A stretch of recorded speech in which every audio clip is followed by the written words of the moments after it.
Hello guys, welcome to TSK tech YouTube channel. வீடியோவில் பற்றி வேறு பற்றில நம்ம மகேஷ் பாபு அவர் நடித்த திரைப்படம் தான் குண்டூர்காரன். இந்த திரைப்படம் எப்படி ரிலீஸ் ஆயிடுச்சா? இப்போ இந்த திரைப்படத்தை பற்றி பேசுகிறேன் தான் நீங்கள் நினைக்கிறீங்க. ஒன்றும் சாக்காக வேணாம். ஏன்னா இப்போ அந்த திரைப்படத்தோட ஹெச்டி வந்து ரிலீஸ் ஆயிருக்கு. ஹெச்டி பிரிண்ட் வந்து நெட்ஃப்ளிக்ஸில் வந்து டப் பண்ணி தமிழில் வந்து ரிலீஸ் பண்ணியிருக்காங்க. அந்த தமிழ் வருஷன் பார்த்துட்டு எனக்கு ஒரு கஷ்டமாக போச்சு. அந்த கஷ்டத்தை வந்து எப்படி நான் வெளிக்கொண்டு வரதுன்னு தெரியல. அதனால நான் ஒரு வீடியோ மேக் பண்ணி உங்கள் கூட ஷேர் பண்ணலான்ட்டு வந்துட்டேன்.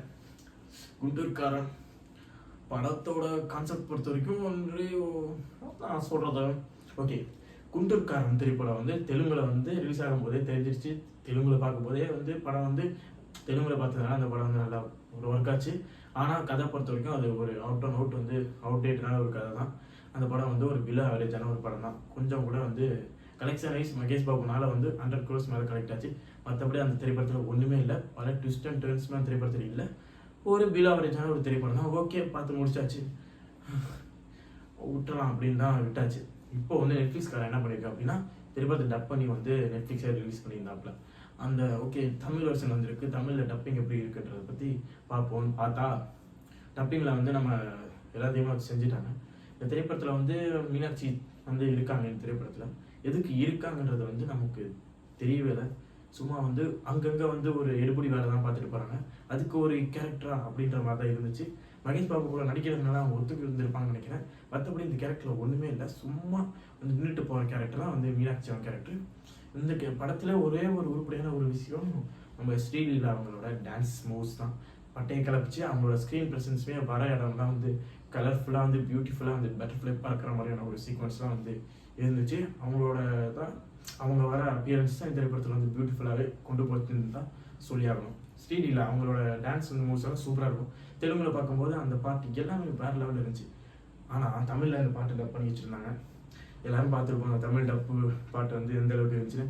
கொஞ்சம் மடக்கி தட்டுப்பா அந்த பாட்டு தான், மடக்கி தட்டுன்னு சொல்லிட்டு அந்த பாட்டையை கேவலப்படுத்திட்டாங்க.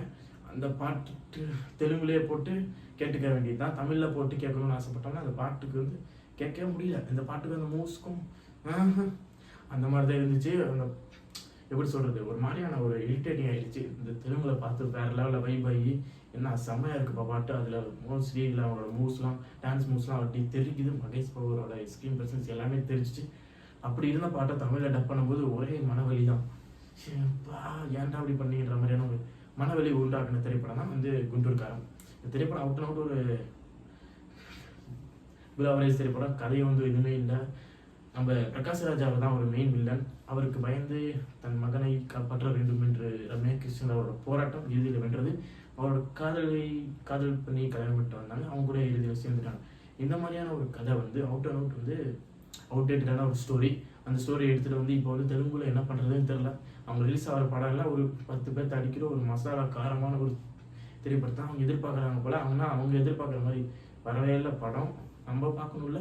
தெலுங்கு ஆடியன்ஸுக்குமே அது போர் அடிச்சிச்சுன்னு நினைக்கிறேன். இப்போ அவங்களுமே என்ஜாய் பண்ணுறது இல்லை. இந்த திரைப்படம் என்னடா திரைப்படம், பொங்கலுக்கு வந்து எந்த திரைப்படமே தெலுங்கு ஆடியன்ஸுக்கு ஆப்டான ஒரு திரைப்படம் இல்லை. அனுமான் திரைப்படம் மட்டும் ஓகே லெவலில் இருந்துச்சு. மற்றபடி எந்த திரைப்படமும் நல்லா இல்லை. போன மாதிரி ரிலீஸ் ஆன ஈகிள் திரைப்படமும் வந்து என்ன படம்ன்ற மாதிரி இருந்துச்சு. இப்போ தெலுங்கு சினிமாவில் வந்துட்டு இருக்கிற படம் வந்து ஓரளவுக்குமே பார்க்கக்கூட விருப்பம் இல்லாத திரைப்படமாக தான் வந்துட்டுருக்கு.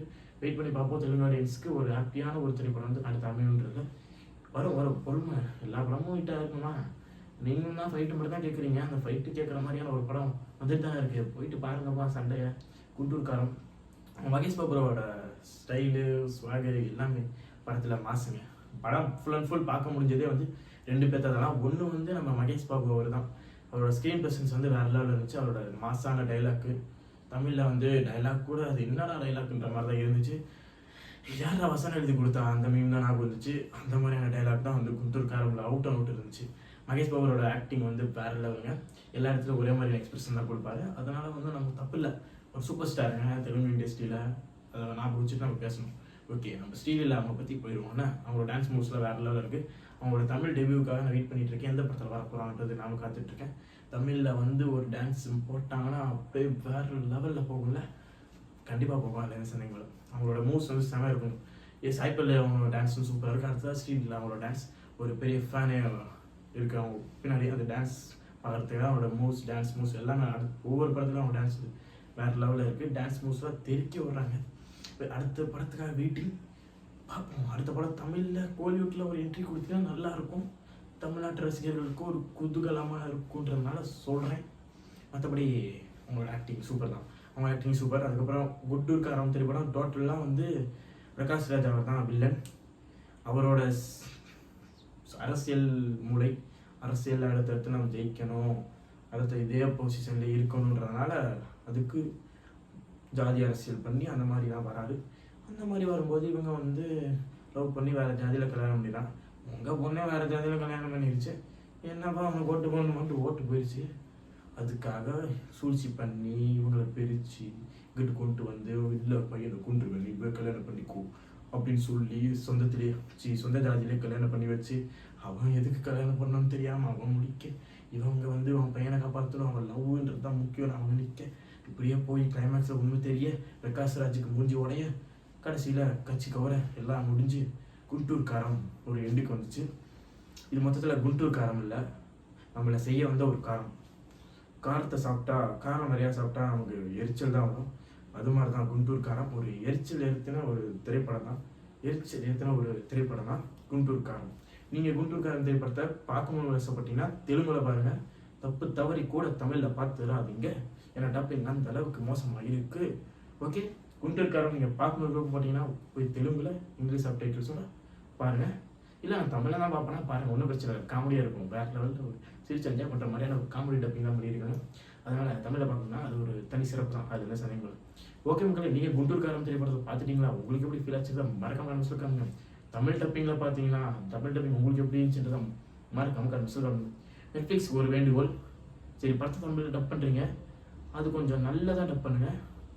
ஓகே மக்களே, இந்த வீடியோ பிடிச்சா மறக்காம subscribe to Tasky Tech YouTube channel. Thanks for வாட்சிங் திஸ் வீடியோ.